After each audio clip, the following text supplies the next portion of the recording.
and today I'm in Leicester Square because I'm joined by someone very special.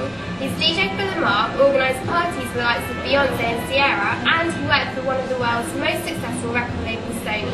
It's Reggie Styles. Reggie, thank you so much for joining me.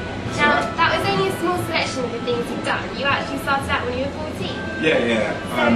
Well, I started at a very young age. I went into the music path through my cousin, and she decided to throw a party one day, and I decided, well, you know, I reckon I could become a DJ. This was at the age of about 7, and she was looking after me. My parents were away, and all the family went away on holiday, so I was the only youngest child obviously there. So, you know, she threw me into this one of the rooms, spare rooms, told me, yeah, keep quiet, sleep, don't come out.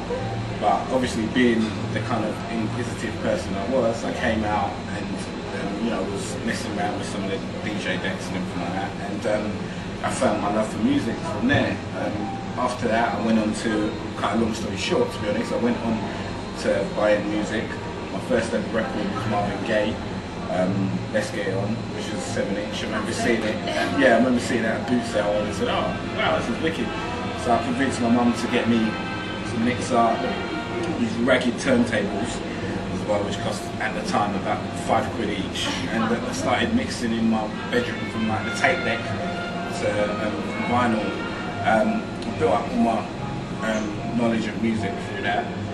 And then I used to always watch MTV old raps and come into school with videotape. I was very fortunate that we had cable, one of the few people in my school to have it. And from then I decided to join the church choir. And I proposed to the priest. I said, well, is it alright if I could just run a disco on a Friday? So I ended up running my own Friday night disco.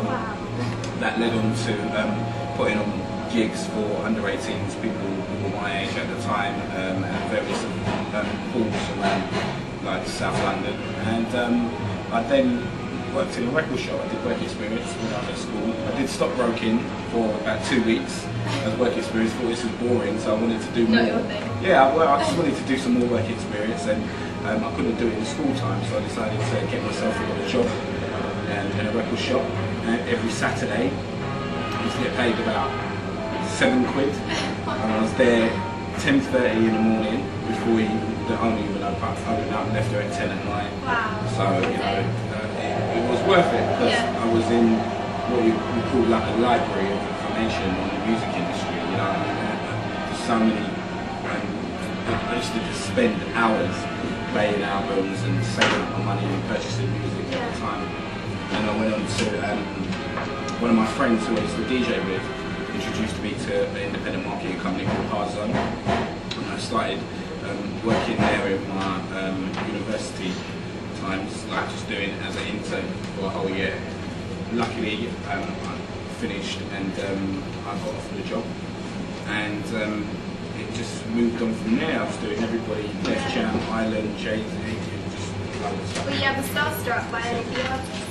Do you know what? I've only ever been starstruck. I could say I've only been starstruck at the beginning of my career, because it was a bit surreal going from, you know, being in the office and putting records in a mailer on the phone, talking to DJs and stuff, to then one day I got invited to come along and you know, look after what we call interviews, where you bring DJs down to interview the artists. And my first ever one was Jay-Z. It was at the Lanesborough Hotel, and it was really surreal, because I was like thinking, wow, this is Jay-Z, man. You know, obviously being a big hip hop fan as well. And it was just, I think the most surreal moment then, where I lost being starstruck, was when he ordered, when I said to him, you know, you want anything to eat? He said, oh no man, I've got a butler. And I was like, really? I said, okay. He said, do you want anything to eat? He goes, do I want anything to eat? I said, yeah, I'm okay. He said, alright, well. And he ordered McDonald's. Oh, for everyone. Imagine, you're staying on £5 a night at a hotel suite. You've got your own butler and you get McDonald's. Yeah, so you know, that was He's like, normal. yeah. So that made me realise that, no, you know, there's no point in being stuff, because at the end of the day, when you see behind the star, they're all just normal in their own way, just like a friend at school or college or uni, really, and that's it. Like, there is one person actually who gives me the chills, Alicia Keys. Oh. She just got engaged, yeah, didn't she? so, you know, I get very, you have to Sorry. see it like that one. Okay. Yeah, but she's like, I just think she's a phenomenal talent. I think Yeah. she's a very nice person. I think the way she carries herself is really good. Yeah. And she's good looking. not even that, to be honest. I'm more, well, going in from a personal standpoint, I don't really look at women in that way, to be honest. Do you know what I mean? You know, so. Now, I mentioned you DJ for Lamar. How did that come about? Did you know him from before? Or? Well, Lamar, he started off doing his own independent kind of like PAs and shows. First time I ever got to know Lamar was from Choice FM. They did a thing called Rapology, which was really the first ever urban version of what you would call the X Factor type thing. So, you know, it was at a place called Croydon Fairfield Halls. It was, that was the first time I ever saw Lamar. The first time I actually saw Nathan as well, who's an artist. And I said, you know what, this guy's got something about him. So Lamar's label, the independent label, some guys called Terry and Darren, they used they put out the first ever record by Kelly LaRock, who's an artist, Kelly LaRock, a singer. And I got to know about Lamar's stuff. I was really interested into his stuff. He got signed to BMG. But at that time I was doing stuff for Def Jam, and then when the whole Sony kind of, he then moved from BMG and moved into Sony. So my real proper experience was promoting Lamar was at Sony days. So you know, we just he was a cool guy. Cool guy. Oh, cool. Last time I met you, you were promoting Usher's album, Here I Stand. This February, his next album's out. So how much preparation before an album's release?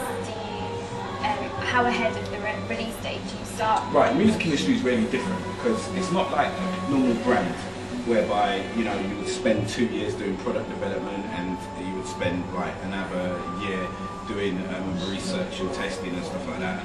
With every artist, it's down to whether or not their songs are good or not. And in regards to setting up an actual album project, you don't start working until the album is delivered, because if you haven't heard the music, you don't know what to do. But in the case of Usher, because he's such a massive star, what happens is that the US label who he originally signed to, they come out with their blog, and what would normally happen is, say for instance, the account manager or the marketing, head of marketing, or sometimes even the chairman would fly out to America, and they will do like a massive presentation and introduction of what is coming out from Usher. Say for instance, for example, Usher, and play bits from the album. And it's really funny because they have to sell to all the independent territories Usher's album. So they have to like say, well, look, you know what, this is what we've got, this is our plan, this is the music. And in more times than